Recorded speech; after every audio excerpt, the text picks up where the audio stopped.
Estaríamos tratando el día de hoy el punto 3 y 4 del módulo, un poco para ir calentando el tema. Me gustaría hacer de repente un pequeño recuento de lo que ya vieron en la clase pasada, para un poco entrar ya al tema de fondo, que es la denominación social. Me gustaría que ustedes tuvieran presente siempre algunos conceptos, ¿no? Porque normalmente cuando hablamos de sociedades también se aplica la palabra empresa, y no necesariamente es verdad, ¿no? Si ustedes aplican el concepto de empresa, viene de emprender, de emprendedor. Entonces, no siempre el hacer empresa implica la necesidad de contar con una sociedad, porque yo podría desarrollar un negocio a través de una empresa individual de responsabilidad limitada. Es decir, que el emprendedor, cuando ha enfocado y tiene un proyecto para llevar a cabo un negocio, tiene un abanico de posibilidades, ¿ya? Una posibilidad es: voy a llevar el negocio a título personal. Por ejemplo, un ejemplo muy sencillo, una bodega. Yo soy un emprendedor y quiero llevar a cabo un negocio que consiste en una bodega de venta de abarrotes.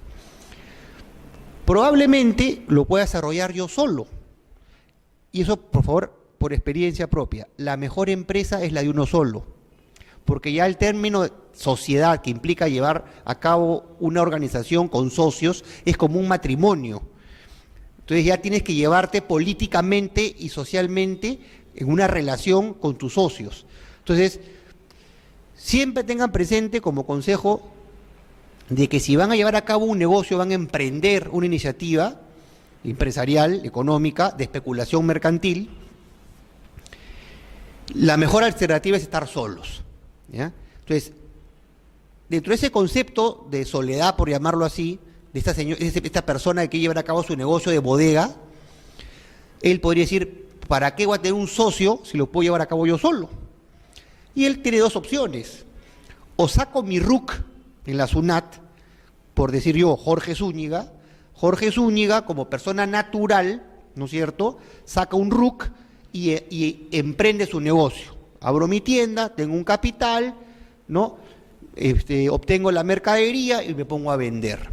Y llevo a cabo mis obligaciones tributarias con mi RUC, ¿no es cierto? Tengo mi contador y el negocio funciona. Es una opción. ¿Cuál es el problema de llevar a cabo un negocio a título personal? Que obviamente estoy involucrando mi patrimonio personal con mi negocio. Entonces, mañana, si el negocio no anda bien y hay obligaciones tributarias o obligaciones civiles con proveedores, pagos, etcétera, mi responsabilidad con mi patrimonio propio es ilimitado. Voy a repetir: yo podría llevar a cabo un negocio como persona natural, nada me impide, yo soy un comerciante. Para ejercer el comercio, mayoría de edad, 18 años, capacidad civil, que la tengo, y capacidad económica. Tengo el dinero, tengo mayoría de edad, no estoy impedido para ejercer el comercio porque no he sido inhabilitado, ni soy ministro, ni soy presidente de la República, ni soy miembro del Tribunal Fiscal. En consecuencia, yo estoy en libertad de ejercer el comercio y lo puedo hacer a título personal. Pero si lo asumo a título personal, mi patrimonio, mi casa, mi carro, ¿no es cierto?, van a responder por las obligaciones que a título personal yo adquirí. Ustedes dirán: oye, pero este pata está alucinando, ¿quién en el siglo XXI va a hacer eso? Hay gente que lo hace por ignorancia.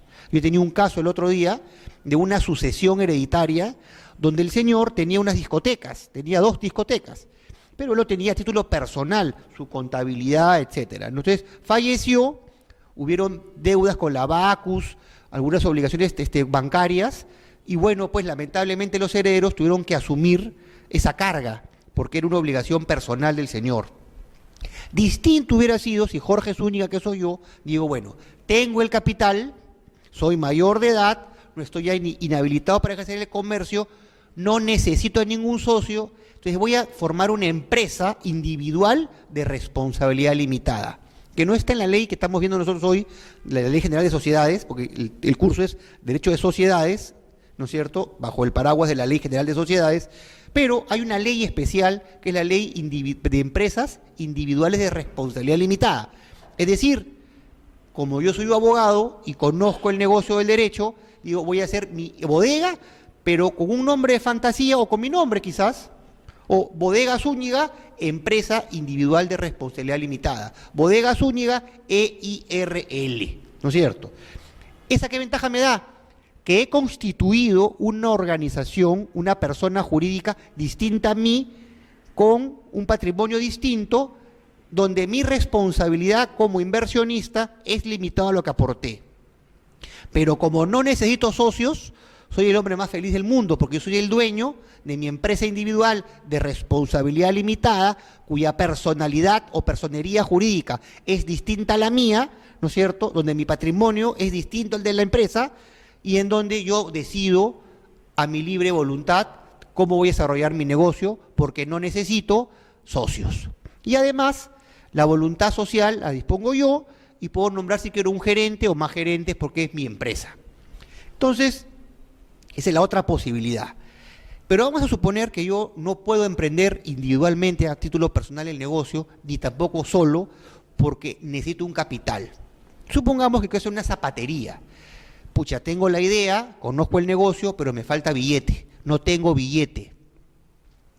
Entonces digo, bueno, ok, necesito un socio, o me falta un capital y de repente pues un familiar o un amigo, o quizás un tercero desconocido, quiera acompañarme en este emprendimiento empresarial que yo tengo. Y ahí viene lo que es la sociedad. Entonces, uno busca un socio cuando es el complemento para poder llevar a cabo un negocio, por distintas razones, ya sea porque me falta capital, y ya veremos más adelante que hay una modalidad de sociedad que no se usa, que de repente yo tengo la idea, yo soy el socio industrial se llama, yo conozco el negocio, tengo la idea, pero no tengo el billete, necesito un socio capitalista, yo lo invito. Entonces, la ley de sociedades, cuando implica que se requieren de 2 personas o más para emprender el negocio, ya sea por el conocimiento científico, la ciencia, el arte o el oficio, o porque tiene el capital, me da un abanico de posibilidades para poder yo constituir una organización independiente a los socios, ¿no es cierto?, que me permitan a mí llevar a cabo el negocio. Entonces, dentro de la Ley General de Sociedades hay un abanico de posibilidades. Hay las sociedades de capital y las sociedades de personas, ¿no es cierto? Las sociedades de capital son aquellas donde no interesa a la persona. Por ejemplo, la sociedad anónima, un ejemplo clásico, la sociedad modelo, la sociedad anónima. Yo pues tengo socios y a mí qué me importa quién sea, a mí lo que me importa es que tenga billete y que lo ponga, ¿no es cierto? A mí no me importa quién es porque el negocio, la idea es buena y va a funcionar. Un banco, por ejemplo, ¿no? Un banco puede tener múltiples inversionistas, o sea, al final, estas compañías que cotizan en bolsa, ¿no es cierto? No les importa quién es porque son sociedades capitales. Entonces, hay otras sociedades donde sí importa la persona. Entonces, la sociedad anónima y la sociedad de responsabilidad limitada, la SRL, son modelos clásicos de sociedades de capital. Pero tú me dirás, oye, pues la sociedad anónima cerrada, ¿no es cierto?, que es una modalidad de la sociedad anónima, porque tienes la sociedad anónima, y la sociedad anónima tiene 2 variantes, 2 modalidades. La sociedad anónima abierta, que es la cuando voy a cotizar en bolsa, y donde pues puede haber N cantidad de accionistas, y la sociedad anónima cerrada, que es la sociedad anónima donde máximo 20 accionistas, ¿ya?, que fue creada como una modalidad de empresas donde no se necesita una gran organización y son para negocios de mediana o pequeña envergadura, ¿ya? Por ejemplo, en mi zapatería, tú no veas que una zapatería es lo mismo que hacer un banco. Oye, aguanta, ¿por qué necesitas una estructura compleja para manejar una zapatería? ¿No es cierto? Entonces, nada me lo impide, ¿eh? Yo podría formar una sociedad anónima abierta o una sociedad anónima genérica con directorio para la zapatería, nada me lo impide. Pero pensemos en una Premisa, ¿qué pasa si el negocio es mío y de mi hermano? Donde yo a mi hermano lo veo tomando desayuno siempre o nos vemos todos los días. Entonces, ¿para qué formar un directorio para manejar una zapatería? Sumamos que tenemos una zapatería familiar, ¿no es cierto? Yo y mi hermano. Oye, tú y tu hermano se sientan a tomar un café y toman decisiones en la empresa día a día. Se ven todos los días o se ven cada cierto tiempo, ¿no es cierto? Quizás él es el gerente de operaciones y yo el gerente general, ¿no? Quizás él sea contador, se encargue de la contabilidad, yo sea administrador y me encargo de la administración. Quizás yo sea zapatero, conozco el negocio de la fabricación y él sea administrador, como fuere. No necesito para ese negocio una estructura compleja. Tener, por ejemplo, una organización con un directorio no tendría sentido.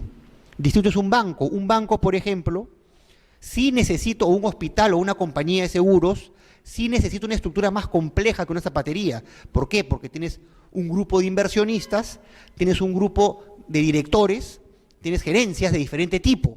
Entonces, la ley de sociedades me dice, por ejemplo, si tú quieres formar una sociedad de capitales donde la estructura, por la envergadura del negocio, no requiere una estructura compleja, tienes la posibilidad de formar una sociedad anónima cerrada.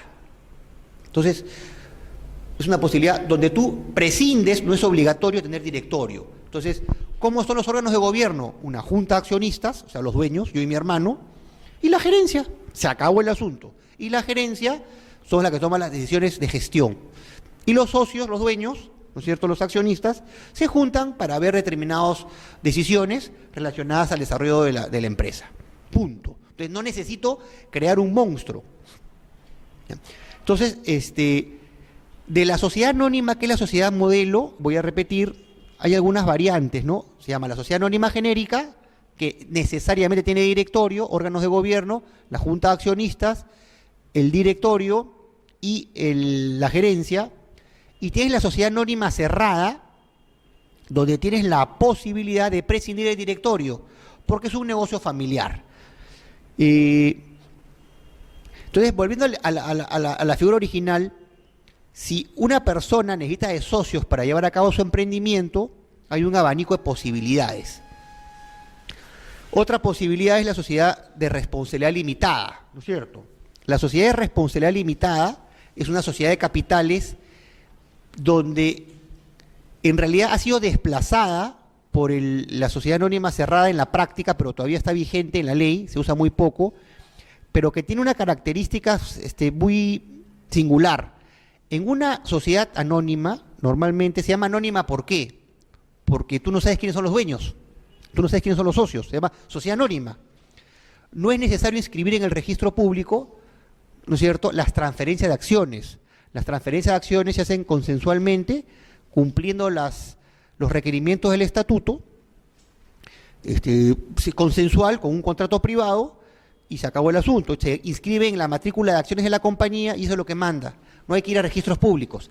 Pero la sociedad de responsabilidad limitada, que es un formato antiguo, sí te exige que cuando haya transferencia de acciones, se inscribe en registros públicos, pero se inscribe en registros públicos y se haga por escritura pública.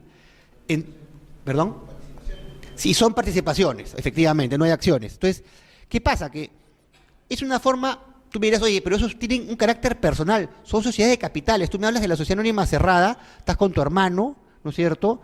Tú puedes regular la relación de tu hermano y si tu hermano se va, generar especies de condiciones para que no sean cualquier persona en la que ingrese. Hay preferencia de adquisición. En una sociedad responsabilidad limitada yo necesito ir a la escritura pública, tengo que darle primero la prioridad a mis socios existentes, ¿no es cierto?, para que ejerzan su derecho. Entonces, oye, como que tiene matices de sociedad de personas, no de capital, efectivamente. ¿Ya? Efectivamente hay matices, pero no la hacen una sociedad de personas. ¿Ya? Tienen matices, variaciones, pero de acuerdo a la estructura de nuestra Ley General de Sociedades se consideran sociedades de capitales. ¿Por qué? Porque la responsabilidad de los socios se limita a lo que aportan. Entonces, distinto a mi emprendimiento personal, donde yo no había formado una organización distinta a mi persona, donde mi responsabilidad es ilimitada. En cambio, en una sociedad anónima o una sociedad de responsabilidad limitada, el riesgo del inversionista, del accionista, del socio, tiene un límite, que es hasta donde lo que aportaste. O sea, si yo, como accionista, aporté 1.000.000 de soles, ese millón lo pierdo, pero mi patrimonio familiar, mis propiedades, mis carros, mis casas, no van a verse perjudicadas, a no ser una condición, y acuérdense siempre esto, si responden si eres gerente o director, porque el director y el gerente es el responsable de la gestión de la empresa, el inversionista no. Si yo me quedo solo como socio y no me muevo de ahí, mi responsabilidad es limitada a lo que aporté. Pero si yo ya participo en la gestión, estoy asumiendo a la administración, estoy asumiendo ya las decisiones que llevan a riesgo a la compañía. Entonces, ahí ya mi responsabilidad cambia. Por eso que ustedes verán muchas veces que ejecutivos de alto vuelo, que son ejecutivos importantes, ¿qué hacen? Lo primero que hacen, oye, voy a dejar en anticipo de herencia mi casa a mi hijo, o voy a constituir patrimonio familiar mi casa, o voy a sacar un seguro que hay para ejecutivos, ¿no es cierto? Las propias compañías, algunas compañías, tienen seguros que te cubren los riesgos por las decisiones de la administración. Entonces, para poder resguardar el patrimonio de los gestores de la compañía, que son los directores y los gerentes. Entonces, tú vas a ver normalmente que estos ejecutivos de alto vuelo no cuidan sus propiedades, las vacunan, ¿no? Para evitar que en los riesgos que asumen como administradores vean involucrado pues todo su patrimonio en las decisiones empresariales que toman. Entonces, como veíamos, la palabra sociedad ya me implica que haya socios, que tenga que llevar una relación política con ellos, y que, bueno, la voluntad social, la voluntad gira en torno a una junta de accionistas. O sea, todas las decisiones se van a tener que formar en un órgano colegiado, que puede ser el directorio o puede ser la junta de accionistas. Y esto implica, pues, que el socio asuma una serie de obligaciones y una serie de derechos. Tiene derechos y tiene obligaciones, que lo vamos a ver después, en el desarrollo del tema, ¿no? ¿Cómo nace la sociedad? Acuérdense de la voluntad. Nace de la voluntad de los fundadores, de los socios. Oye, quiero formar, tengo este emprendimiento, te vendo el proyecto, tú lo aceptas, y por eso ustedes han escuchado el pacto social y el estatuto, ¿no? ¿Cómo se constituye la empresa? Por el pacto social, hay un pacto social. Suena a Montesquieu, Rousseau, ¿no? ¿Se acuerdan? El pacto social de Voltaire, ¿te acuerdas? La Revolución Francesa. Eso es, pues, un pacto social. Hay un pacto de crear una sociedad. Ese pacto, esa voluntad de crearla, se formaliza en una escritura pública, establecemos un estatuto, que es el instrumento que regula la organización, y se lleva a cabo el emprendimiento empresarial. Esa voluntad social, ese pacto social, ha creado una persona jurídica distinta a los dueños, a los socios. Esa es la característica, ¿no? Oye, has creado una criatura distinta. Formar una sociedad es como formar un hijo. Tienes una persona jurídica que tiene obligaciones y también tiene derechos. Tiene obligaciones tributarias, asume obligaciones civiles, tiene su propio patrimonio, ¿no es cierto? Has creado una persona jurídica, una persona con obligaciones y derechos. Derecho a poder ejercer el comercio, derecho a poder ejercer sus iniciativas empresariales, tiene obligaciones tributarias con la SUNAT, obligaciones laborales con los trabajadores. Entonces, mira tú lo que has creado, ¿no? Has creado toda una estructura jurídica, ¿no? Que para inclusive poder liquidar y disolver, me implican a mí tener que cumplir una serie de formalidades. Entonces, esta persona jurídica que ha sido, ya entramos al tema, si tienen preguntas me van pidiendo en el momento, no se preocupen, ¿ah? Dime.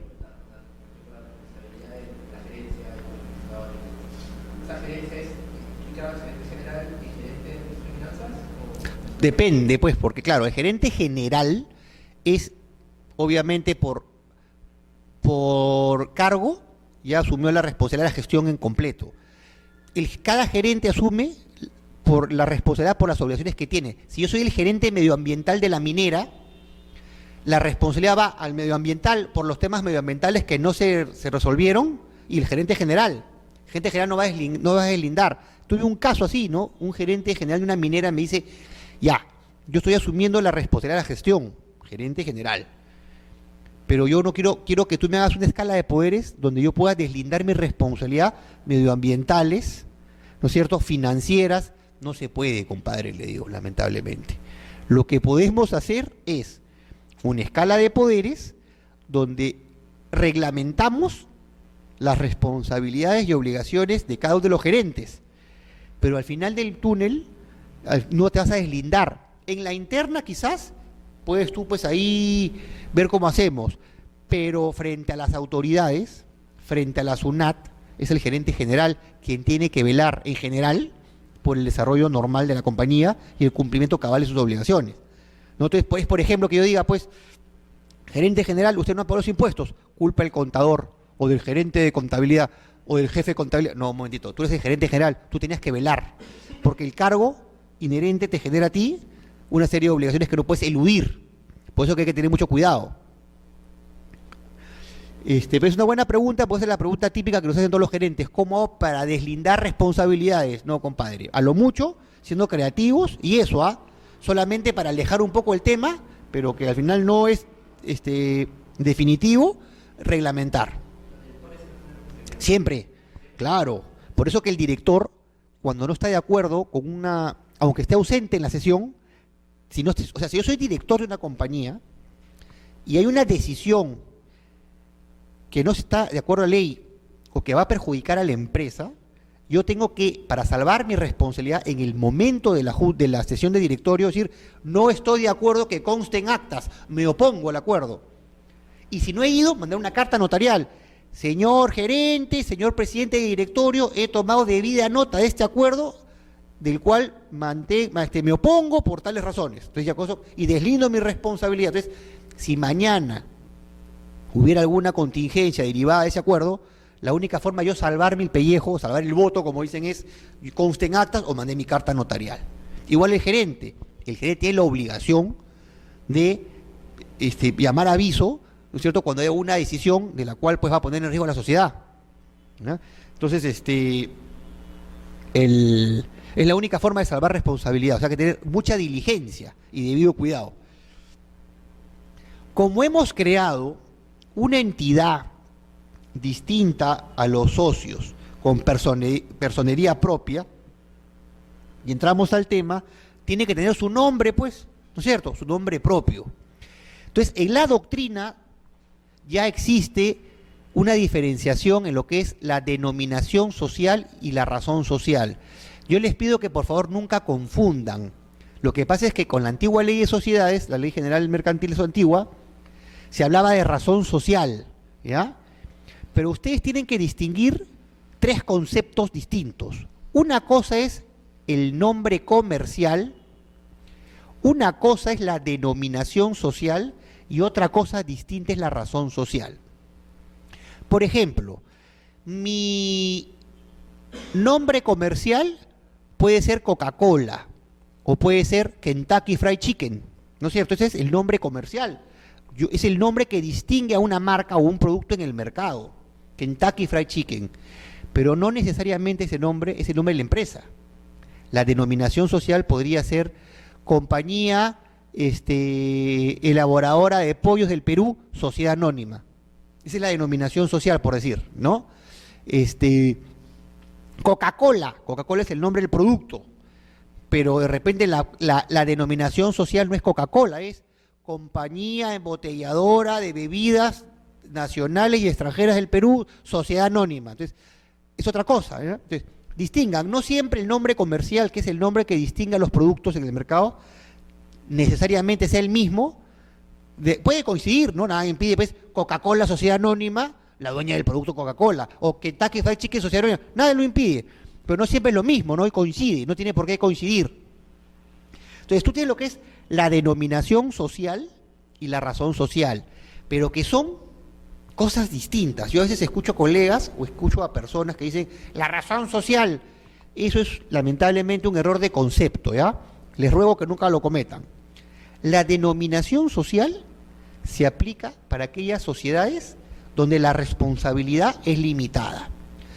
Fácil. Cuando ustedes se refieran a una sociedad anónima cerrada, una sociedad anónima abierta, una sociedad de responsabilidad limitada o una sociedad civil de responsabilidad limitada, nos estamos refiriendo a una denominación social. La razón social, vamos a llamarlo así, es el nombre que emplean las sociedades cuya responsabilidad de los socios es ilimitada. La sociedad colectiva, la sociedad en comandita, ¿no es cierto?, son las típicas que tienen son las típicas que tienen esta razón social, ¿ya? La verdad que en la práctica, yo debo confesar, muy poca experiencia existe en lo que es la sociedad en comandita y en la sociedad colectiva, porque son sociedades que generan responsabilidad ilimitada. Y obviamente nadie quiere comerse el jamón, pues compadre, cuando ahí se trata de responsabilidad. Entonces, ya no se usa. Si tú me dices a mí como abogado, ¿qué me recomiendas? Una sociedad de responsabilidad limitada, porque no te va a perjudicar, ¿no? ¿Cómo te voy a poner a ti en una empresa donde la responsabilidad es ilimitada? Lo que pasa es que son modalidades que vienen de la antigua ley, que tienen su razón, ¿ya? En breve nomás, ¿ya? Para que no profundizar, porque lo van a ver después, no es mi tema, pero para que vayan entrando en calor con los temas.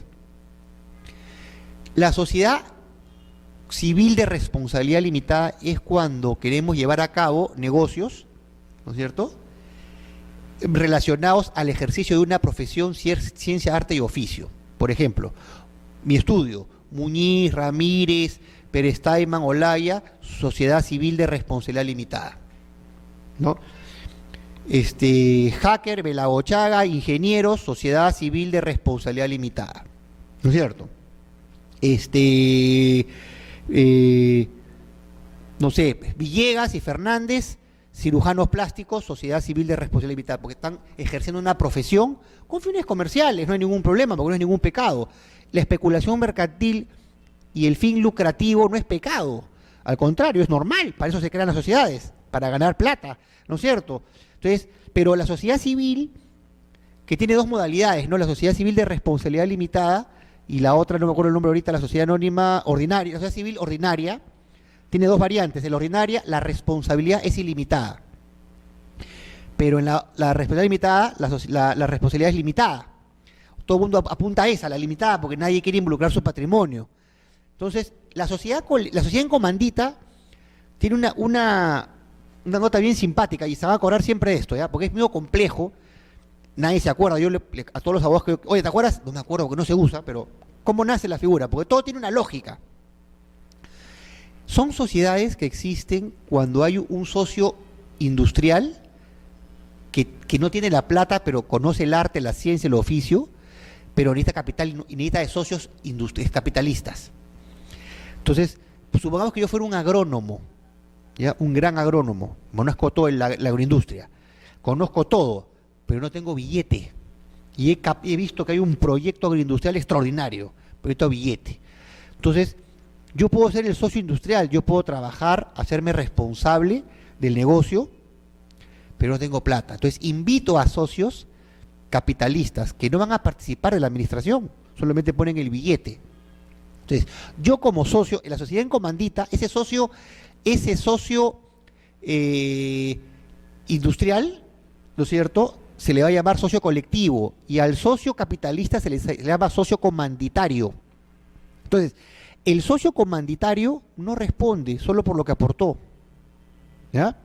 Pero el colectivo, que es ese industrial, sí responde porque es el que pone la chamba, pues es el que administra. No puse un sol, pero sí respondo ilimitadamente con mi patrimonio por el negocio. Y estoy obligado a poner mi nombre en la razón social, ¿no? Zúñiga, ingenieros agrónomos, sociedad en comandita por acciones. Entonces, yo soy el que respondo. ¿Cuándo la friega el socio industrial? Cuando mete la mano en la administración, se convierte automáticamente en colectivo y se hace responsable. Y la sociedad colectiva, ahora, la sociedad en comandita, hay dos pequeñas modalidades. La sociedad comandita, ¿cómo se llama?, por acciones, y la sociedad comandita ordinaria. La ordinaria es que hay participación, no hay acciones. O sea, la participación de todos no está representada en acciones, pero en la sociedad en comandita por acciones, sí, se generan títulos como certificados de acciones. Y en la sociedad colectiva es parecido, somos de repente ingenieros, ¿no es cierto?, que vamos a emprender el negocio, ingenieros, una constructora, y la hacemos colectiva. Es para desarrollar un negocio relacionado a una ciencia, arte, pero que donde nuestra responsabilidad es ilimitada. Y va con nuestro nombre, o por lo menos de algunos. ¿Ya? La idea, ¿por qué se da esto, no? Porque la idea es que el consumidor o la población podamos identificar a través del nombre quiénes son los que están atrás, ¿no es cierto? O sea, oye, si es Hacker Belagochaga Ingenieros, obviamente, y está el señor Hacker, este señor Belagochaga, pues, ¿no es cierto? Hacker Belagochaga Hijos Ingenieros, está Hacker el señor fundador, el viejo, Belagochaga el señor mayor y sus hijos, ¿no es cierto? Entonces, es para que tú identifiques, ¿ya? De repente, pues, gente de mucha connotación o muy reputada en su profesión, ¿no? Donde ese nombre vende. Oye, caramba, pon el nombre, compadre, porque ese nombre te va a vender, pues, ¿no es cierto? Entonces, la gente, al saber que es tuyo o que ha sido tuyo o es tu legado, la gente va a ir. ¿Ok? Entonces, pero como les digo, en realidad en la práctica no se usan esas modalidades empresariales, no se utilizan esas modalidades societarias, porque cuando a la gente tú le hablas de responsabilidad ilimitada, nadie quiere meter el pellejo ahí, pues. Entonces, volvamos al tema, ¿no? La denominación social, las sociedades en las que los socios tienen responsabilidad ilimitada, hasta solamente la pérdida total de sus aportes, están dotadas de una denominación social, como habíamos dicho, ¿no? En resumen, aquellas modalidades societarias donde la responsabilidad del socio es limitada a su aporte, denominación social, a saber, sociedad anónima, sociedad de responsabilidad limitada, sociedad civil de responsabilidad limitada. En las otras, la ley dota a las sociedades de responsabilidad limitada a utilizar una denominación social y la facultad de usar, además, un nombre abreviado. El nombre puede ser de fantasía, ¿no es cierto? Lo que tú quieras, pues, ¿no? Lo que se te ocurra. O puede también llevar, nada lo prohíbe, el nombre de alguno de los socios, ¿ya? Y ser una sociedad de capital. Lo importante en la denominación social es que no exista igualdad, ¿no es cierto? Que no sea idéntico o similar a otra denominación de una empresa o una sociedad ya existente inscrita en registros públicos, ¿no es cierto? ¿Se acuerdan eso, no? Porque obviamente eso va a tender a confusión. Ahora, el reglamento del registro de sociedades y alguna jurisprudencia ya ha marcado pauta, porque a veces era muy sutil. A la hora que tú me hablas de igual o similar, ¿qué cosa es similar? ¿No es cierto? Oye, podemos discutir todo el día si es similar o no, porque podemos ser subjetivos en alguna apreciación. Entonces, ya eso ha sido zanjado. Lo que queda claro es que cuando haya variantes similares, que puede ser inclusive una letra, un artículo, se considera que es similar.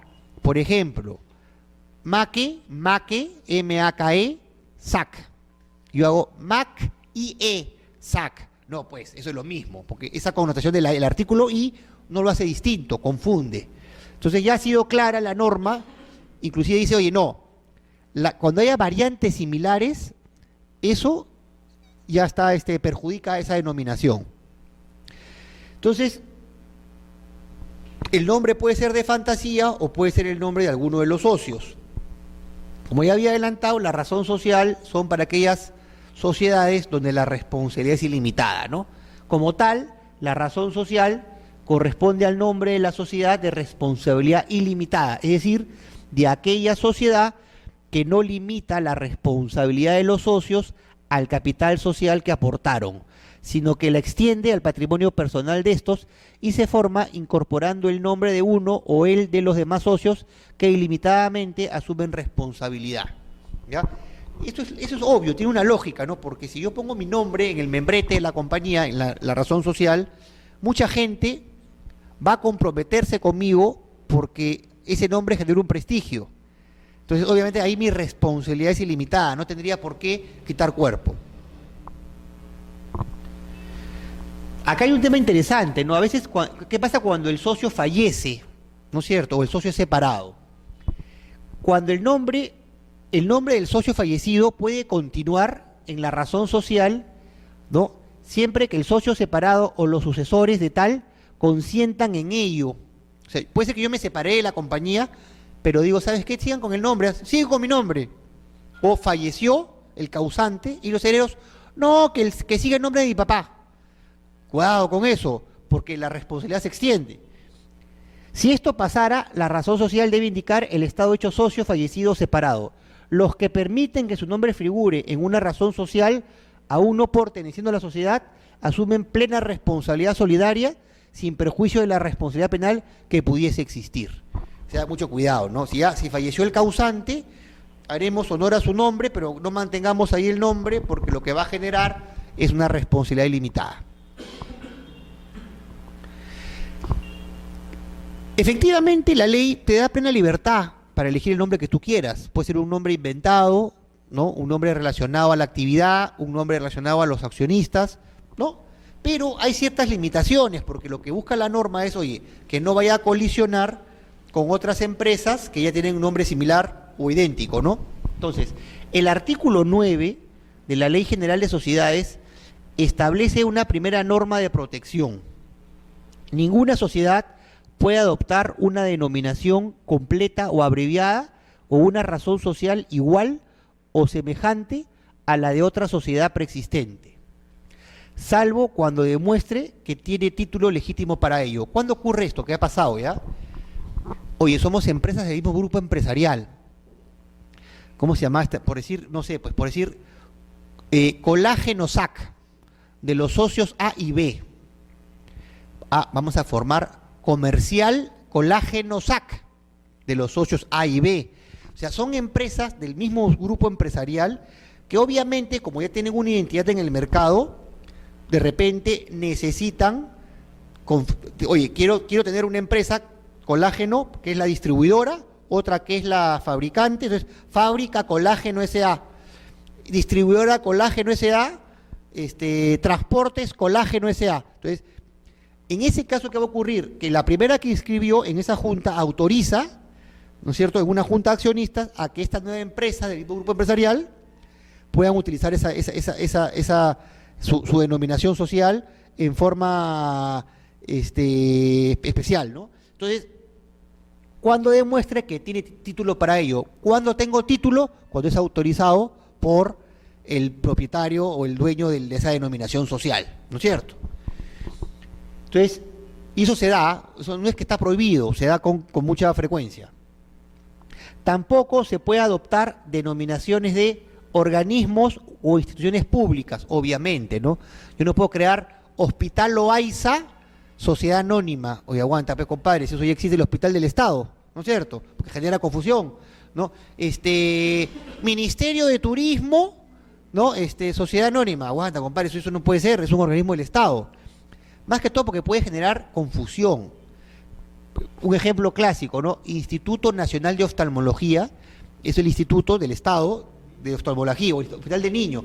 Como tienen reputación, tú imaginas que ponga Instituto Nacional de Oftalmología del Perú. Oye, aguanta, compadre, ese es un organismo público, no puedes utilizarlo. Hospital del Niño, ¿no? U otros vinculados a signos distintivos que ya están protegidos por el derecho de autor. Coca-Cola. Oye, aguanta, Coca-Cola ya está registrado, pues, ¿no? Entonces yo decir, no, mi compañía se va a llamar Coca-Cola S.A. Oye, aguanta, compadre, la compañía podrá ser americana, ¿no es cierto?, pero está protegido como signo distintivo en el Perú, no puedes usar ese nombre. Yo supongo que trabajo en área de discreción legal. Yo he constituido una empresa que unieron después el nombre de un colegio privado, ¿no?, que es Melitón Carvajal. Ya. No, pues Melitón Carvajal, ¿no? Centro Médico, Melitón Carvajal. Ya.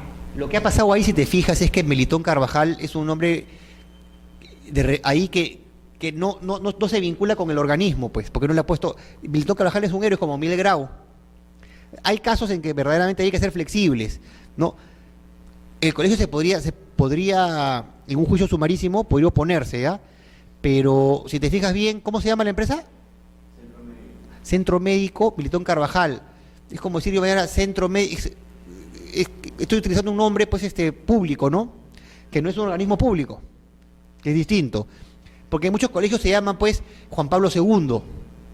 Entonces yo de repente podría, pues, asociación, bueno, no es una asociación, sociedad, una sociedad Juan Pablo II de ayuda a los niños, por decir. Oye, pero Juan Pablo II es un nombre genérico, público, pues una imagen pública, no es solamente organismo estatal. Probablemente por ahí ha pasado. Ya. Coca-Cola, nombres de marcas conocidas, ¿no es cierto? Pepsi-Cola, no puedes utilizar ese, porque obviamente son signos distintivos protegidos por el derecho de autor. No lo dice la norma, ¿ya? Pero ahí lo que va a pasar es que se va a armar todo un juicio sumarísimo, porque obviamente efectivamente, yo diría que se aplicaría el mismo principio del derecho de autor en derecho marcario, en donde, si bien es cierto, no está inscrito el derecho, son marcas públicas de autoridad conocida. Entonces, oye, yo creo que aplicaría. La norma no lo dice, aunque yo creo que sí, tienes razón, porque si te fijas, el texto de la norma es signos distintivos protegidos bajo el derecho de autor, y bajo el derecho de autor están protegidos los signos distintivos de la autoridad ¿cómo se llama? Reconocida, ¿no es cierto? Entonces sí aplica, tienes razón.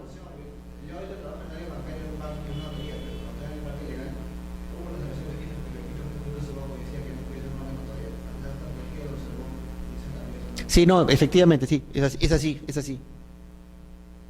Porque aplicarían las reglas. Los afectados... Sí.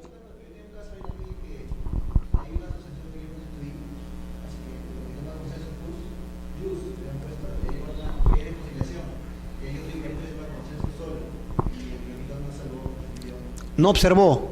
¿Sabes por qué puede haber? ¿Sabes por qué pudo haber no observado? Ahí hay un tema que es bien loco, ¿ya? Lo que te dice la ley es que no puede utilizar nombres de denominaciones similares. Entonces, se interpreta como que no puede utilizar nombres similares de sociedades mercantiles bajo el paraguas de la Ley General de Sociedades. Como que pudiera haber una IRL con un nombre igual y una sociedad anónima con otro nombre igual. Ahora, la asociación, acuérdate que no está en el registro de sociedades mercantiles, sino está en personas jurídicas. Entonces, no han hecho el link. Y en realidad no está dentro de esta esfera societaria, si lo estás hablando de Código Civil, probablemente por ahí viene el tema. No debería haber pasado. A mí me pasó también una, donde si bien el nombre de la empresa,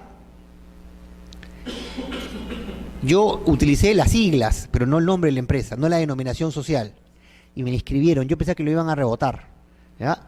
Y me lo aceptaron. Ya me quedé callado. ¿Por qué? Por esto. Porque si hay un afectado, me demandará en la vía del proceso sumarísimo para que yo modifique. Y ahora, lo que sí dice la ley es que es nulo la denominación social idéntica que ha sido inscrita, porque puede ocurrir que al registrador se le pase, que no debería porque hay un índice, pero asumiendo que se le pase, hay nulidad, ¿ya?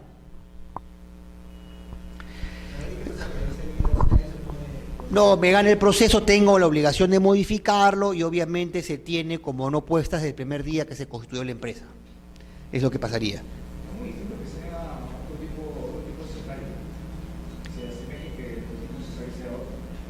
Es lo que pasa que, mira, es una buena pregunta y voy a leer acá ya, porque es un tema que siempre pasa en la práctica y quisiera ver mi manual para que ustedes vean que es bien alucinante el tema, porque ahí, como en el derecho no es una ciencia exacta, no es como la matemática, lamentablemente, ¿no? Tú hablas con un ingeniero y te hablan de las fórmulas y son exactas, pero en derecho no, porque hay interpretación. Entonces, por eso que hay fallos contradictorios, no todos los fallos de la Corte son idénticos, para iguales casos a veces hay distintos fallos, ¿no? Porque son interpretaciones que se dan, entonces, y es un buen punto, ¿ya? Porque mira que dice acá, por ejemplo, dice así, ¿ya? Mira acá, este es interesante lo que me has mencionado, mira.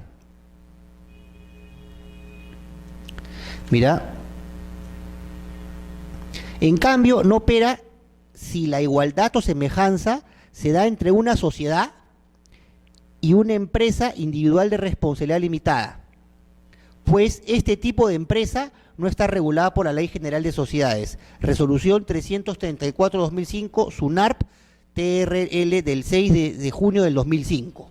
Mira tú, esta resolución del 2005 me dice, oye, lo que tú dices, una IRL yo no la tendría que equiparar con una sociedad, porque la norma que dice, el artículo 9 dice no se puede adoptar una denominación completa o abreviada, una razón social igual o semejante a la otra sociedad preexistente. Dice, oye, sociedad, no está hablando de empresa, ¿no? Pero más acá hay un índice nacional de registro de personas jurídicas. Y acá dice índice nacional de personas jurídicas, con lo cual no debería pasar esto, ¿no? Claro, que fue creado en el 2009, de repente ese fallo que todavía está colgado en los manuales y en vigente, ya no debería ser de aplicación porque en el año 2009 se crea un índice nacional de registro de personas jurídicas, ¿no? ¿Y qué dice acá? El referido índice integra en una sola base de datos los nombres, denominaciones sociales y razones sociales de las personas jurídicas inscritas o en proceso de constitución e inscripción a nivel nacional. Ello permite la protección del nombre de las personas jurídicas, no solo de su lugar de domicilio, sino en todo el país. El Índice Nacional de Registro de Personas Jurídicas está integrado por el Índice Nacional de Reserva de Preferencia Registral en el nombre, denominación o razón social, ¿no? Entonces, acá dice, efectos, el índice y la información consignada en él tiene efecto a nivel nacional. No se puede adoptar una denominación o razón social igual a otra ya ingresada en el índice. Para determinar la igualdad no se tomará en cuenta la forma social, ni el tipo de persona jurídica. Mira tú, ¿ah? Esta restricción no regirá tratándose de personas jurídicas constituidas en el extranjero y de sus sucursales en el que su incorporación al índice es solo informativa. Entonces, en realidad en la práctica no debería pasar esto, inclusive tu mismo caso que tú me comentas, no debería haber pasado, porque existe un índice de personas jurídicas, no me dice sociedades, pero bueno, en la práctica ocurre, ¿no? Es un buen punto que has mencionado porque es un tema que en la práctica ocurre, ¿no? Y debería ser a nivel nacional, a veces de repente la implementación todavía pues hay que afinar un poco más, ¿no? Pero no debería ocurrir, por lo menos la idea es que la lógica es, oye, que no vaya a haber confusión en la identidad de dos personas jurídicas distintas, pues, ¿no? Cuando es el mismo grupo empresarial no importa, porque al final hay vinculación económica, pero cuando no lo es, genera problemas. Entonces, la reserva de preferencia registral, eso se aplica cotidianamente, ¿ya? Cuando constituyes una empresa, inclusive les doy un dato, ¿ya? A veces pasa que, pucha, viene el cliente, le pones el nombre. Claro, lo ideal es que tú reserves el nombre previamente, hagas una búsqueda, puede ser hasta online, y tú reservas el nombre. No, tiene 30 días de vigencia, o 60 creo, 60. ¿Ah? 30, ¿no? 30. Sí, no, 60 ¿no es? 30. Ya, entonces, en este plazo, ya el nombre está reservado a las personas que tú indicaste. El abogado o el notario puede hacerlo, siempre indicando a los socios, y entonces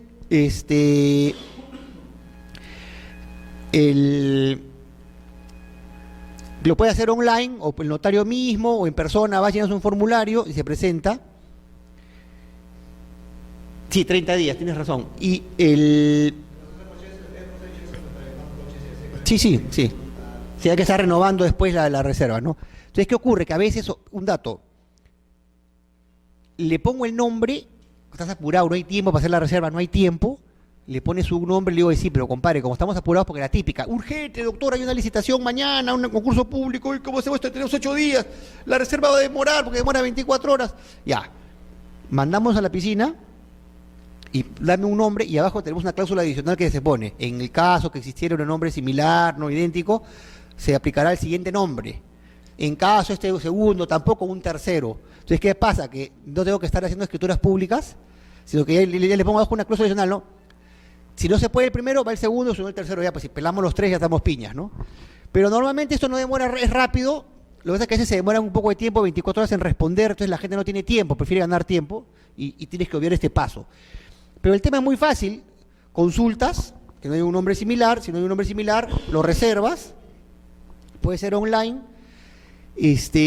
Lo que te demanda la norma es que consignes el nombre de los socios, pero a veces ya cuando no han definido todavía, dos abogados jóvenes que son solteros, se les pone ahí y después ellos venden las acciones, pues no queda otra, ¿no? O ceden los jóvenes ese derecho al que va a constituir, ¿no? Luego ya renuncian, lo ceden y se acabó.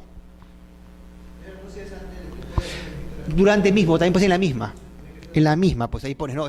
Señor, pones causa adicional, mediante tal se reservó, yo, fulano, en este acto renunciamos y estamos totalmente de acuerdo y le cedemos al señor tal, porque es un derecho, pues. Legitimados para presentar la solicitud de reserva, cualquier socio interviniente, ¿no es cierto?, el abogado o el notario a cargo del proceso y cualquier otra persona con interés directo. El siguiente tema es la pluralidad de socios, ¿no? Obviamente, cuando hablamos de sociedad, no puede haber un solo socio, es imposible, ¿no es cierto? Estamos hablando de dos. Entonces, sea cual fuere la modalidad societaria, por lo menos debe haber dos socios, ¿no es cierto? Pueden ser personas naturales o jurídicas, nacionales, extranjeras, no hay ningún problema, no hay ningún inconveniente. En la práctica a veces es un poco engorroso cuando la sociedad se funda con empresas o sociedades no domiciliadas, ¿no? Porque al constituir la sociedad, previamente tengo que inscribir el poder de la persona que va a representar a la sociedad en la Constitución aquí en el Perú. ¿Eso qué me implica?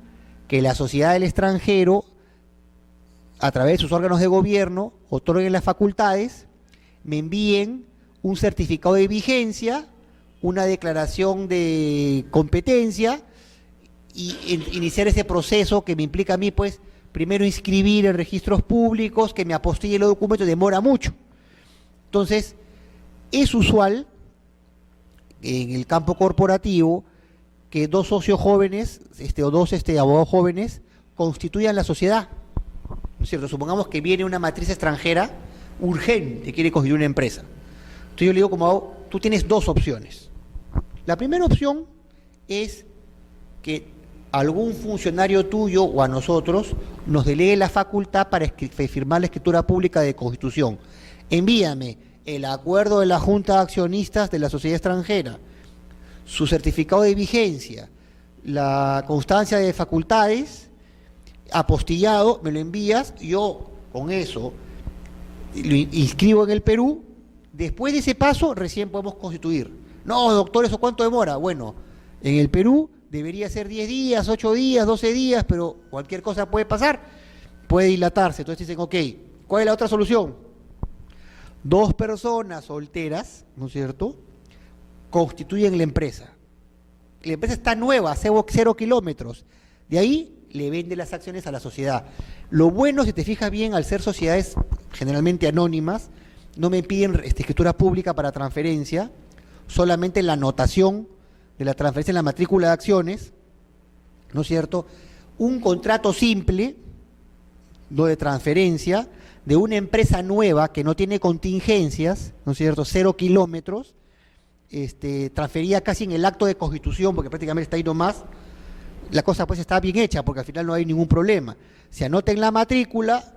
Cuando son empresas extranjeras grandes, son muy celosas, empresas chinas más, ¿qué hago yo? Me voy al notario, saco copia legalizada de la matrícula de acciones, con el asiento ya inscrito de la transferencia, y se las envío. Y ya se sienten que tienen su título de propiedad, pues. Entonces, eso se hace. Los constituyentes no tienen ningún problema porque la sociedad no ha tenido actividades, están vendiendo las acciones a su valor nominal, o sea, a lo que le costaron, no ha habido ganancia de capital, no hay pago de impuestos y todos felices. Y se hace rapidísimo. Ya eso es en la práctica lo que se hace. Y bueno, como siempre, la típica es, se necesitan mínimo 2 socios. La típica. Los certificados, no necesariamente, ¿no? O sea, lo que pasa es que, a ver, en las sociedades anónimas, la participación de los socios están representados en acciones y la acción puede estar representada en un certificado de acciones o puede estar anotaciones en cuenta o a veces simplemente no emitir el documento. Lo ideal es que esté emitido. Ya.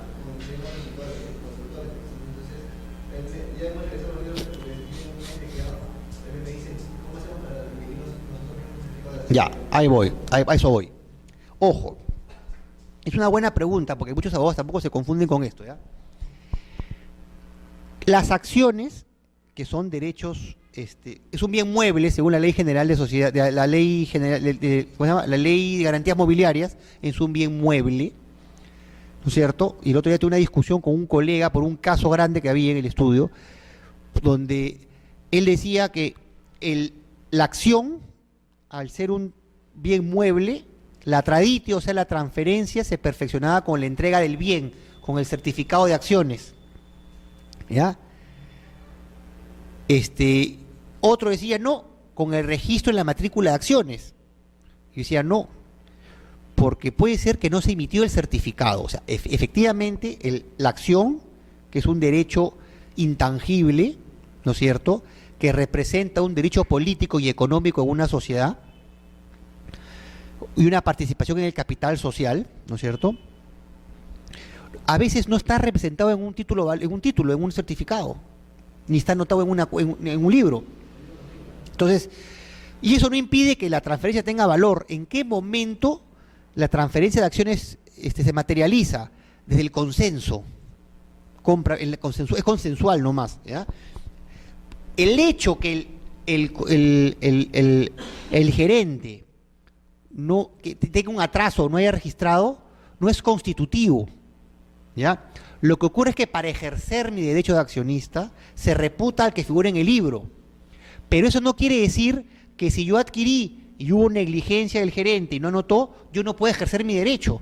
Yo tengo la facultad, si tengo cómo probarlo, tengo un contrato, puedo ir al juez para demandar la anotación y yo puedo requerir, ¿no es cierto?, estar sentado y ejercer mis derechos, porque la negligencia del gerente, porque ¿quién anota? El gerente. Si el gerente no anotó, no es constitutivo. O sea, ¿por qué yo tengo que haber limitado mi derecho de accionista por la negligencia o el atraso del gerente?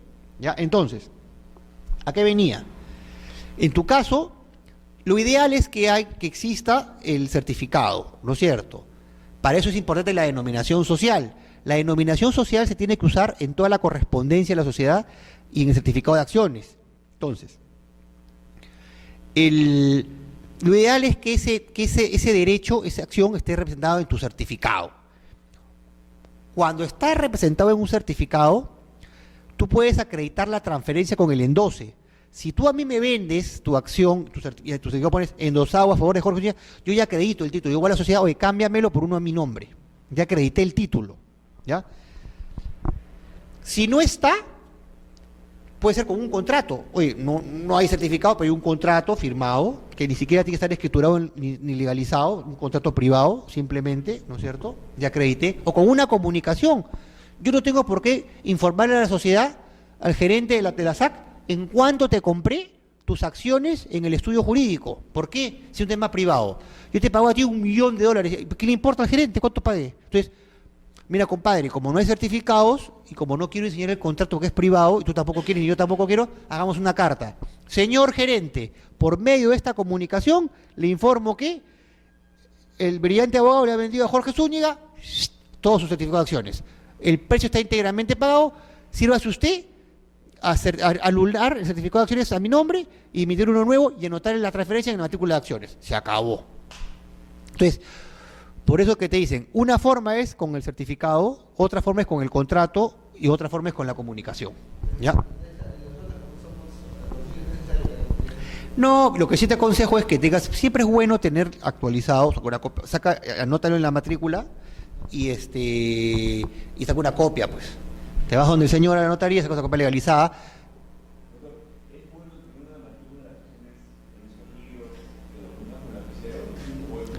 Yo no uso así, yo lo que uso es lo que hago es, ¿sabes qué hago yo? A ver, si somos así, vamos a hacer, si somos así, ya a la línea, si somos unas personas pegados a la línea, lo mejor es que hagas tu certificado. ¿Sabes cómo hago yo? Haces una junta de accionistas. En una junta de accionistas apruebas, ¿ya?, el modelo del certificado de acciones. Dices, vamos a emitir los certificados número 1 y número 2. Número 1, nombre tal, que representa tantas acciones de un valor nominal de un sol, totalmente suscritas y pagadas, y el otro número 2 al otro socio tal. Y lo entregas. Eso es lo mejor, ¿ya? Pero si ya no quieres ser pegado a la línea, lo que hace simplemente es abren el libro. ¿Cómo hago yo? A tu pregunta.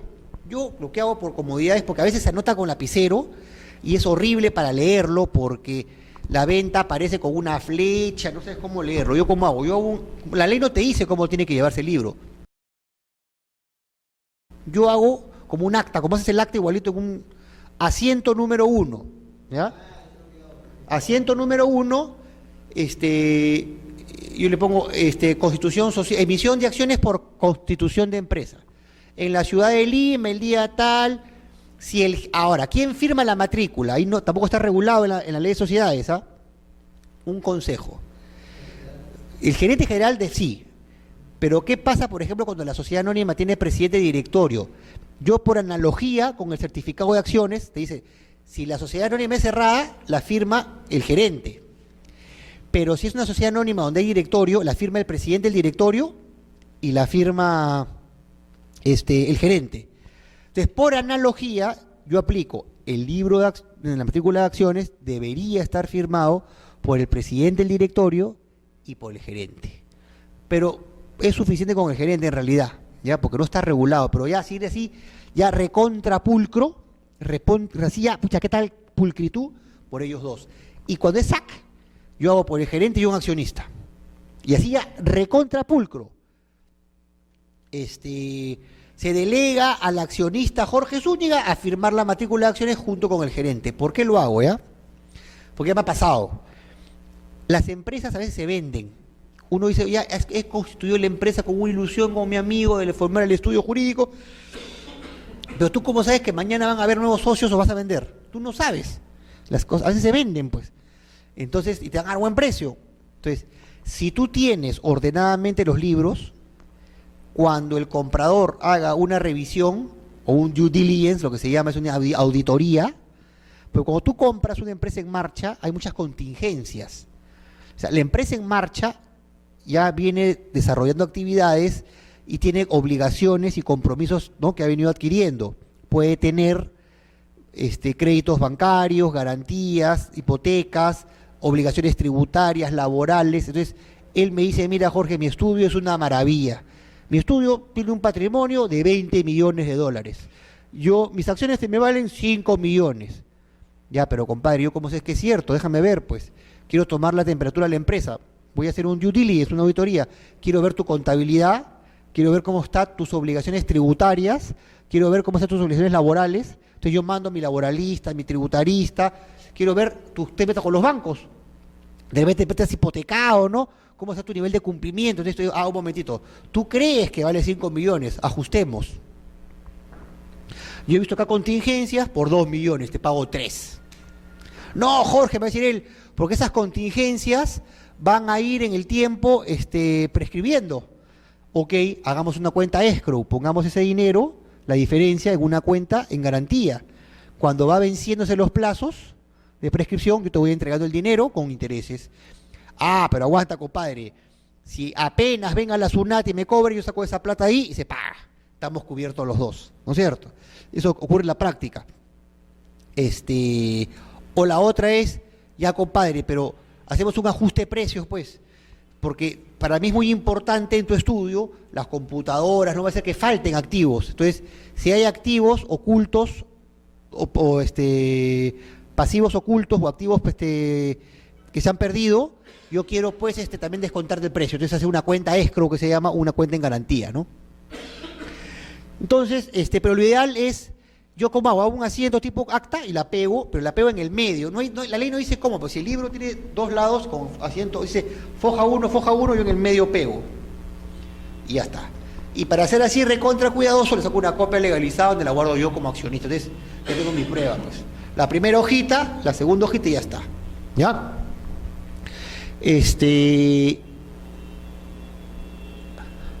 Bueno, como sabíamos, mínimo 2 socios, pues, ¿no es cierto? Si la sociedad pierde la pluralidad mínima, perdóname, la clásica, ¿no? Ya, la empresa extranjera que nos contrató para constituir la empresa con 2 abogados patitas amigos, ¿no? Le vendió las acciones a la empresa esta extranjera, pero falta un pata, pues, porque tiene que haber 2 accionistas. Es muy común que siempre haya un accionista con una acción para hacer la finta, pues, porque tiene que haber 2, ¿ya? Obviamente, y nadie quiere otra modalidad porque quieren pues sociedades anónimas donde la transferencia se pueda hacer con facilidad, que no sea muy engorroso, donde la responsabilidad sea limitada. Entonces, se nombra un patita simbólico pues con una acción, ¿no es cierto? Obviamente el control, el 99.999999% lo tiene la empresa matriz o la poderosa y la otra figura con una acción para fintear que haya dos. Como fuere, tú solamente puedes tener un accionista por 6 meses. Si tú no lo sustituyes o recompones la sociedad por mínimo 2, tienes que disolver y liquidarla porque es causal de disolución. ¿Ya? Es importante. Ahora, en la práctica se subsana, pues porque se te pasó el plazo, te llega chino, haz la transferencia con fecha anterior y después la regularizas, ¿no? Pero únicamente 6 meses. A veces me ha pasado que hemos tenido que vender por 2 segundos y volverlo a poner porque se venció el plazo.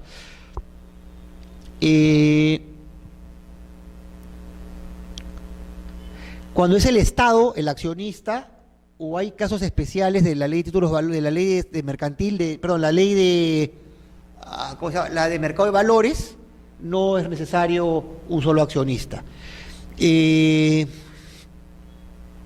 Acá tenía una pregunta, ¿ya? Porque a veces hay ¿ustedes creen entre esposos pueden ser socios? Necesito pluralidad.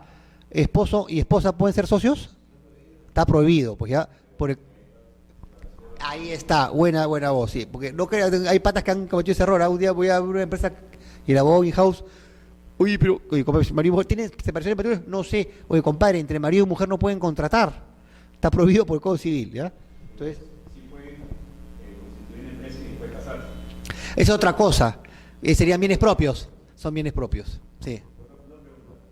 Una IRL, es cierto que la ley dice que esos puede ser un marido, puede ser una natural. Yo puedo constituir una SAC con mi IRL y yo como persona natural. Sí, porque no lo prohíbe la ley. Y acuérdate que la IRL es una persona jurídica distinta al dueño. Sí. No se da, nunca se ha dado, nunca he visto, pero la ley te dice que pueden ser socios las personas naturales o jurídicos domiciliados o no en el Perú.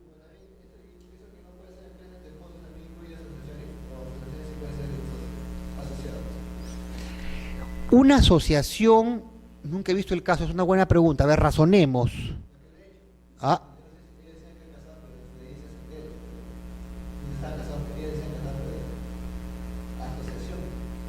Una asociación, ¿me hablas de qué tipo? Por eso, una asociación, a ver, razonemos.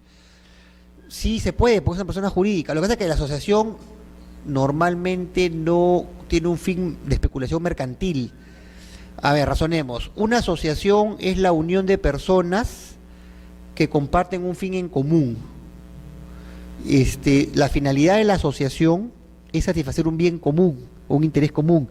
No es el afán lucrativo, es especulación mercantil. A ver, en rigor nada está prohibido, ¿no? Porque la ley de sociedades me dice que pueden ser accionistas las personas naturales o jurídicas, no me dice que tienen que ser sociedades. Lo único que me confunde, porque hay un vacío ahí, es que, claro, no tiene un fin mercantil la asociación. Lo que pasaría ahí que las utilidades estarían grabadas. Sí, no, pues claro, no, normal. Sí, yo creo que sí puede, ¿eh? Es una buena pregunta, muy buena pregunta. No es común, nunca he visto una asociación que participe. ¿Tú has visto en la experiencia?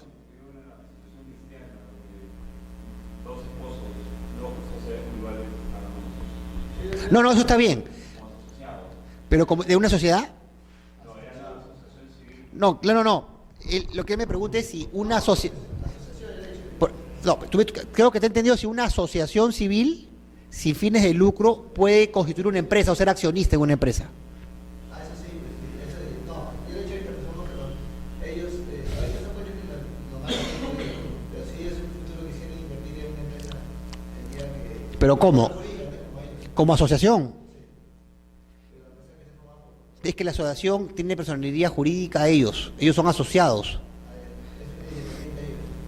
¿Y por qué se da poder ahí? Porque ahí no hay contrato, son asociados, son asociaciones, es como que somos socios de un club. Nada impide que ella sea socia del club regatas y él también, ¿no? Pues es una asociación y ahí no hay un contrato, como en el pacto social, ¿no? A ver, si la sociedad pierde la pluralidad mínima de socios y ella no se reconstituye en un plazo de 6 meses, se disuelve de pleno derecho al término de ese plazo. No es exigible pluralidad de socios cuando el único socio es el Estado o en otros casos señalados expresamente por ley. La Ley General de Sociedades sanciona la pérdida de la pluralidad de socios con la disolución de pleno derecho siempre y cuando no se recomponga el accionariado en un plazo de 6 meses. Se cuenta desde el día que por el motivo que sea la sociedad quedó reducida a un solo socio. La pluralidad de socios no será exigible cuando el único socio es el Estado o en cualquier otro caso que señale expresamente la ley. La Ley General de Sociedades incluye en la excepción a otros casos que permitan por ley, tal como ocurre con determinadas subsidiarias o filiales en la Ley 26.702, que regula el sistema financiero nacional.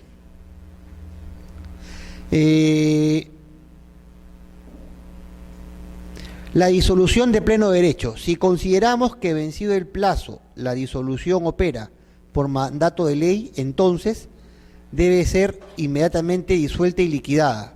Iniciado este proceso de liquidación, no cabe posibilidad alguna de que los accionistas puedan acordar la reconstitución de la pluralidad de socios, dando como consecuencia la reactivación de la sociedad. Claro, era 6 meses, es perentorio, pues.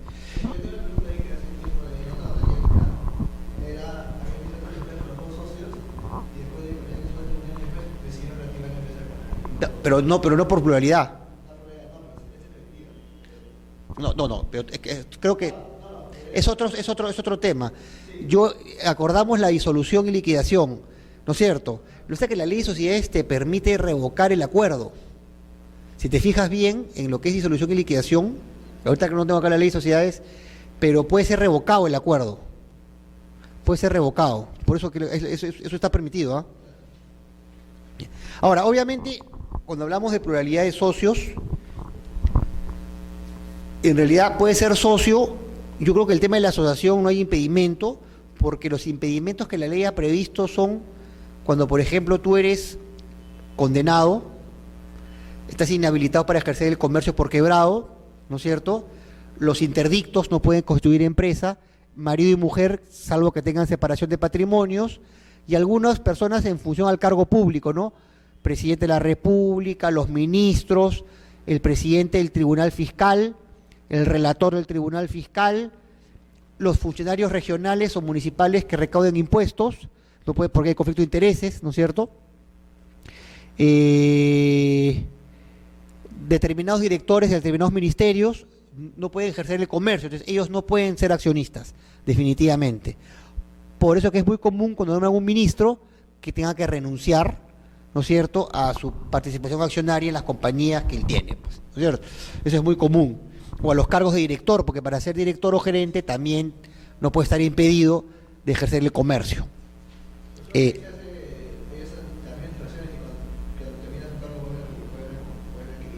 Claro, puede volver a adquirirlas y no hay ningún problema. Lo que hacen es hacer un anticipo de herencia, este tipo de cosas que es lo menos costoso, y luego la readquieren. Un anticipo de herencia con le pones la facultad revocatoria del anticipo y ya lo revocas, pues. ¿Qué otro detalle hay acá? Bueno, el hecho de ser accionista, el ser socio, les había comentado que genera una serie de derechos y obligaciones. En obligaciones, básicamente son a cumplir con tu aporte. No, o sea, ¿cuál es mi principal obligación como socio? Oye, tu principal obligación como socio es cumplir con tu aporte con la sociedad, pues. Eventualmente, salvo que el aporte conlleve también alguna obligación complementaria a cumplirla, y otra obligación es acatar obviamente los acuerdos de la Junta General de Accionistas, pues, ¿no? A no ser que atenten contra la moral y las buenas costumbres o que sean perjudiciales para la sociedad. Pero en principio yo estoy obligado a acatarlas, pues, estas decisiones corporativas de la Junta, colegiadas. Derechos, ya saben ustedes, son los derechos políticos y económicos. Los derechos económicos, el principal, a participar de las utilidades, ¿no es cierto? políticos a participar de las juntas de accionistas, votar, ¿no es cierto? Hay casos excepcionales, ¿ya?, que ocurre lo que es la separación o exclusión de un socio. Es temas bien álgidos y bien difícil porque normalmente no está muy regulado. La Ley General de Sociedades ha regulado algunos casos. Por ejemplo, cuando hay una fusión o una escisión de la empresa, el accionista puede separarse. O sea, cuando hablamos de separación es distinto a exclusión. La separación es mi derecho a yo salirme de la empresa, porque ya no tengo interés, ¿no es cierto? En el caso de la exclusión es cuando yo lo saco al socio. Entonces, se ve poco en realidad en la práctica, pero son casos muy específicos. La ley te permite a ti, porque no está prohibido, pactar entre tus socios, algunos otros, pero por ejemplo, cuando un socio, un accionista, puede apartarse de la sociedad. Se puede apartar cuando hay un acuerdo de fusión o escisión, en la cual yo no estoy de acuerdo, entonces exijo mi derecho de separación, que me repongan mi inversión y me retiro, ¿no? Otro caso es cuando, por ejemplo, le cambian el objeto social. Y esto tiene una razón, ¿no? Yo entré a la compañía, invertí, porque el objeto de la compañía era desarrollar el negocio hotelero, que es lo que me interesa a mí, pero hoy día van a hacer una clínica, a mí no me importa. Entonces voy a ejercer mi derecho de separación. ¿Qué otras posibilidades hay para ejercer el derecho de separación? A ver, espérate, déjame acordar, era objeto social. Cuando me cambian el domicilio. Yo era socio porque el domicilio era en la ciudad de Lima. Ahora me la estás poniendo en Arequipa, pero no me interesa, voy a ejercer mi derecho de separación. El derecho a exclusión es distinto. ¿Cuándo excluyes un socio? Es un caso bien difícil que se dé. Cuando el socio aporta un bien subvaluado. Hicimos un aumento de capital y el aporte tenía que cumplir ciertas cualidades o valor. Aporté un bien, un equipo, ¿ya?, que supuestamente estaba valuado en 1 millón de soles, y yo emití acciones por 1 millón de soles. Sin embargo, al hacer una tasación o evaluar el bien no cumplía con esos bienes, valía menos. Entonces yo emití acciones por 1 millón, pero tengo un activo o un bien de 600. Si no me lo repones, a esta diferencia, yo tengo derecho a separarte. La separación incluye la posibilidad de vender tus acciones del millón y con ese millón reponer el valor diferencial que tú no cubriste, ¿no? Y reponerte la diferencia, porque la sociedad tiene que indemnizar, reparar esa subvaluación que había generado el socio. Entonces es un caso raro, no se da, pero porque obviamente el gerente tiene responsabilidad previa a tener una tasación y verificar el valor del bien antes de aceptarlo, pero es una posibilidad que da la ley. Otro tema que me olvidé en el tema de los socios es la obligación del socio. En obligaciones de los socios había una que era la obligación de pagar el saldo del capital social suscrito, porque a veces uno suscribe acciones, pero basta que pagues el 25%. Entonces, mi obligación es a pagar la diferencia en el momento pactado, ¿no? En tanto sea yo socio moroso, no voy a poder ejercer mi derecho de quórum, mi participación en las juntas, porque estoy moroso, ¿ya? Inclusive la morosidad también podría ser causal de separación, pero eso implicaría que me vaya un proceso sumarísimo en la vía judicial para separar al socio moroso, pues tengo que requerirlo en pago. Yo creo que eso es todo lo que tengo por el día de hoy. El día viernes voy a ver los demás temas, que son las demás plantillas, pero no sé si tienen algunas preguntas adicionales para en estos minutos desarrollarlas. Una sociedad, nadie que celebra el pacto social sin tener la responsabilidad jurídica, ¿puede celebrar contratos de obligaciones? Repite, ¿cómo? Una sociedad que ya ha celebrado el pacto social, ¿puede celebrar contratos de obligaciones sin tener la responsabilidad jurídica? Antes que se escriba, lo que ocurre es que hay una responsabilidad ilimitada de los socios. O sea, sí, acuérdate que hay las sociedades irregulares. Puede ser el caso que hayan sociedades de hecho irregulares, ¿no es cierto?, que no se inscribieron y que ya están desarrollando actividades, obtienen hasta RUC, ¿ya? Pero ahí hay un problema, que esa sociedad irregular genera la obligación ilimitada de los socios por los actos celebrados con anterioridad a la inscripción. La única forma de enervarlo es ratificar esos actos jurídicos celebrados previo a la inscripción en una junta, para que se puedan, porque ahí se puede hacer, pero es riesgoso. ¿Alguna otra consulta? ¿No hay otra? ¿Su doctora? Ay. No sé si los chicos online tienen alguna pregunta.